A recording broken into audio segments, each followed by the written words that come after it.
Hey Cancer, it's Jen here from tarotspirit.net doing your May 2020 reading. Thanks for joining me. So I was just setting up the video for your reading, and for whatever reason, well, I did one reading, the first reading, and then when I did the next reading, I grabbed a different deck and did a completely different spread. So now I'm like, well, I'll just do a different spread.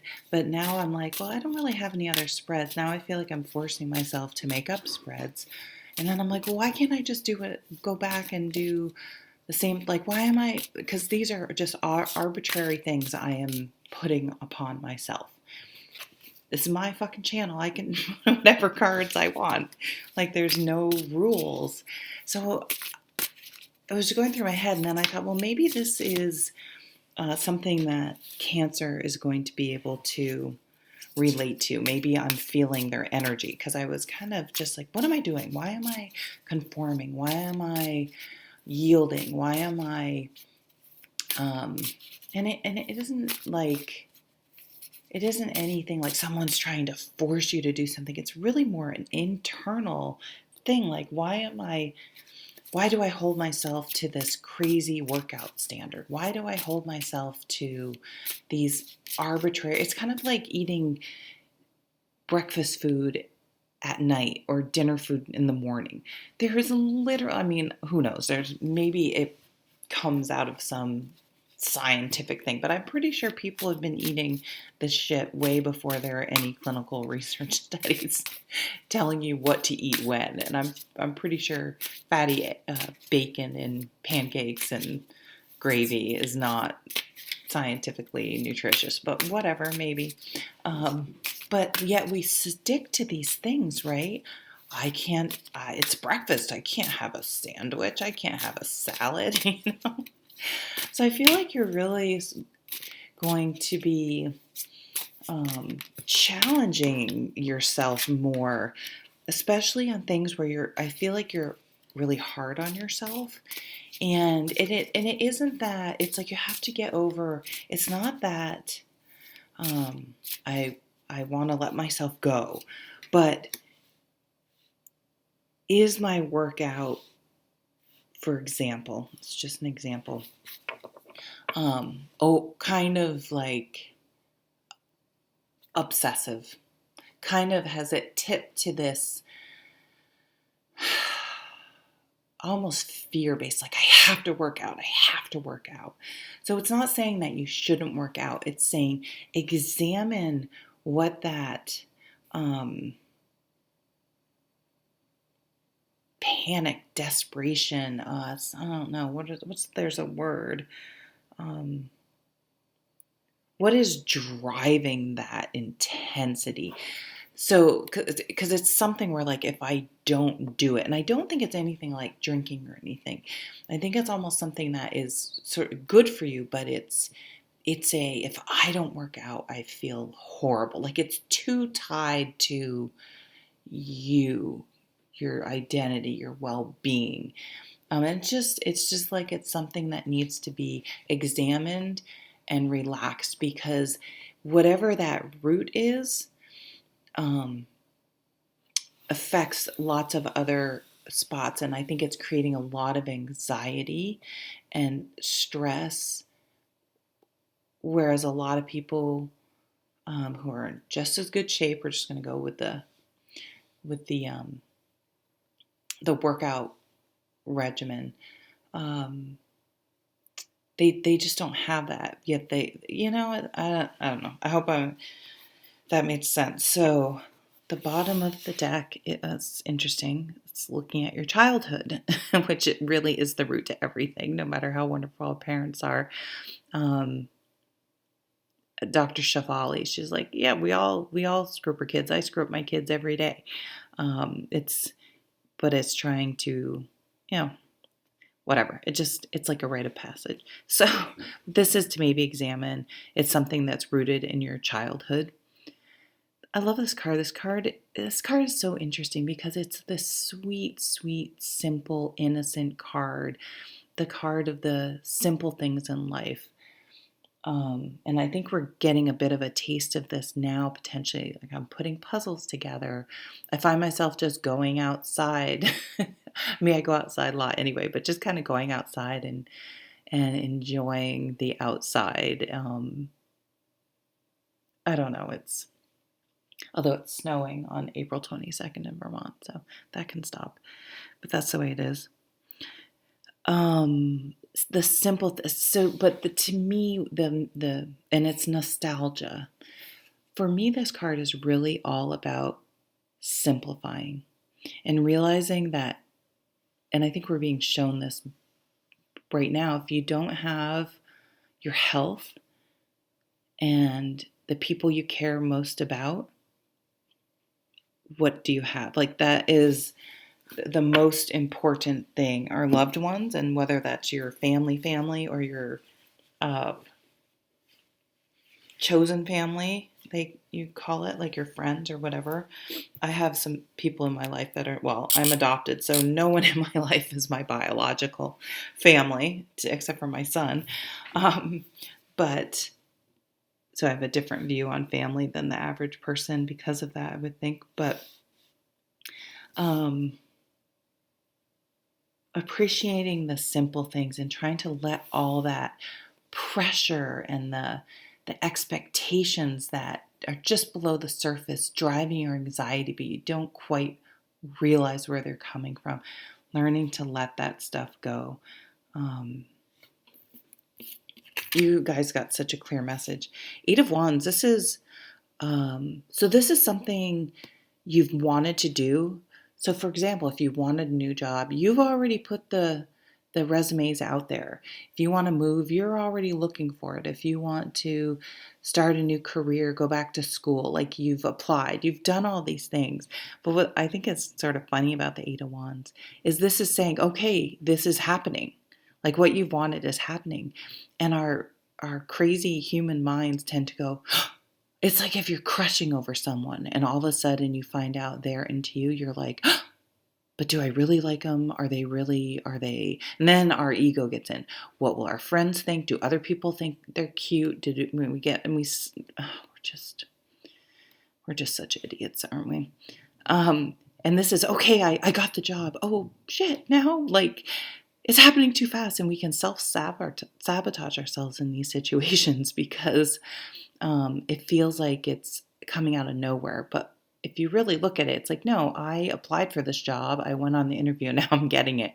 This wasn't something out of the blue that I don't have time to process. This is my ego and fear getting in the way.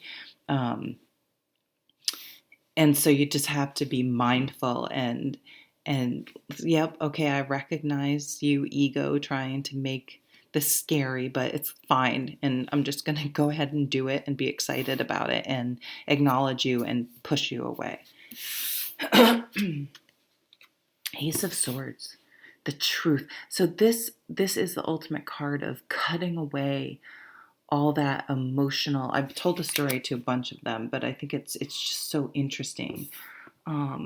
I was listening to Armchair Expert, which is Dax Shepard's podcast, and they did a mini series called Monica and Just Love Boys, all about these two people that don't have relationships and how basically they're their own worst enemy. They block themselves from having one due to fear of rejection, control, whatever.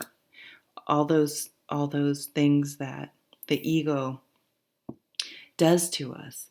But the last episode 10 they had, I get no money, I don't know these people.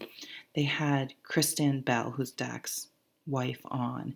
And she told the story how they own property buildings, and one of their buildings, I guess, something was broken into, and they had I'm getting the details wrong. Basically, they had broken into this locked place. And so Dax is really into cars and mechanical stuff. Like he does all that workshop-y type stuff. So she's like, do you know how this could have happened?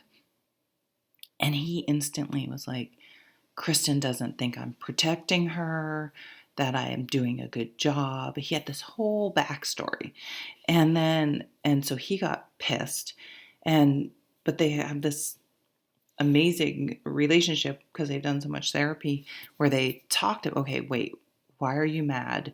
And Kristen was like, I literally, because like you're a machine guy, I like, how physically could someone have gotten in? Like that was the extent of her question.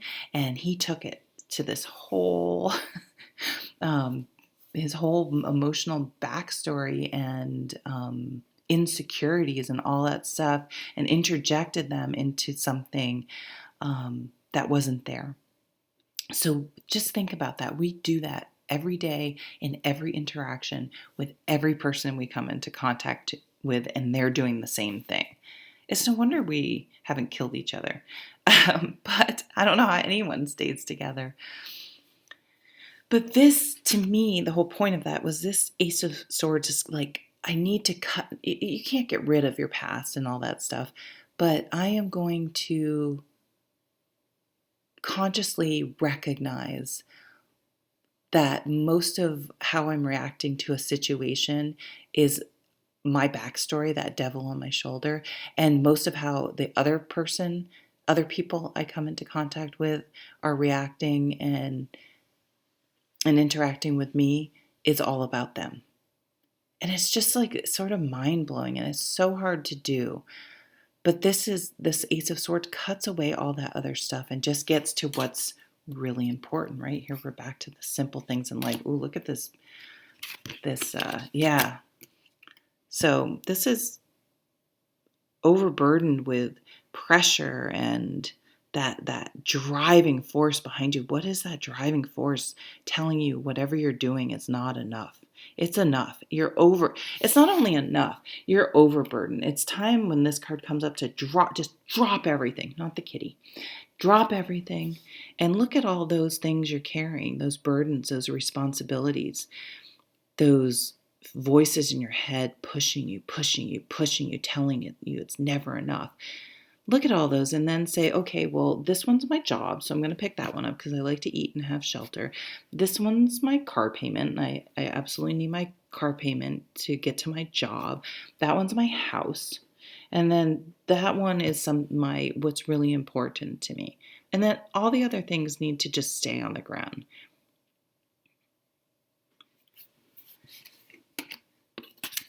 So this high priestess, I feel like you're really going to, so this is our intuition, that other voice, not the negative voice, the ego voice, but that other voice that for some reason, we can't seem to ignore the ego voice, right? The negative fear-based one, but the one that's down there saying, but you really love to do this. Why aren't you doing that? Then the ego comes in. Well, you can never make money off of that. And you get the whole story that you're always telling, that's always playing in your head.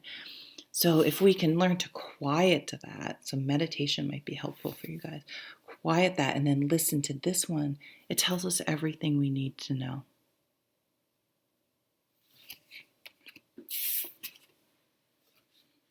So did I tell you, Cancer? I don't think I did. So on May 7th, we have the full moon in Scorpio. This can be intense. Scorpio's intense emotionally, right? They wallow way down in it. They dive into it and go to the very bottom. That's how into their emotions they get, which can be helpful to examine what we were talking about. Like, what is it from my childhood what is my backstory I'm always putting and interjecting into every relationship and conversation and situation? What is that? But this is not a place to stay. So maybe doing a full moon ritual to write all that backstory down and then let it go, right? And then you also are new moons on the May 22nd in Gemini. I love this. I love how most people, I think, are the cougar, panther, whatever, and sees a little cat. But I love how this guy sees the cat looks like a panther. But that is the way when we're in our emotions, things are not as they are. They get all, when we're, in it, just things get all out of proportion. And so this is looking at that and reeling things in and saying, no, this is extreme, this is extreme, this is extreme, using our mind to, so I'm talking to the girls out there, all the boys, you can, not listen if you want to, but whatever. It's like PMS. You're like, why am I being so emotional and crazy? And if I can say, oh, I know why. It's because I'm getting my period. I can let it ride I can just sort of let it ride because I know in a couple of days I'm fine. So it's being sorry. Okay, sorry guys, but it's so true. I know most of my readers are women. Probably this will be the one that has the most men, so whatever. But being able to recognize it's temporary. Yep, my emotions are a little crazy right now for whatever reason. I'm stressed, I'm this, I'm that, whatever. But I know it's temporary, and I'm going to try to quiet my mind and not let that ego come up, and maybe even be able to tap into the wisdom inside of me that's telling me what's really important, what I really want to do, how I really want to live my life, but I suppress because of society and my own ego. All right, Cancer. Thank you for watching. I'll see you hopefully at another video. Take care.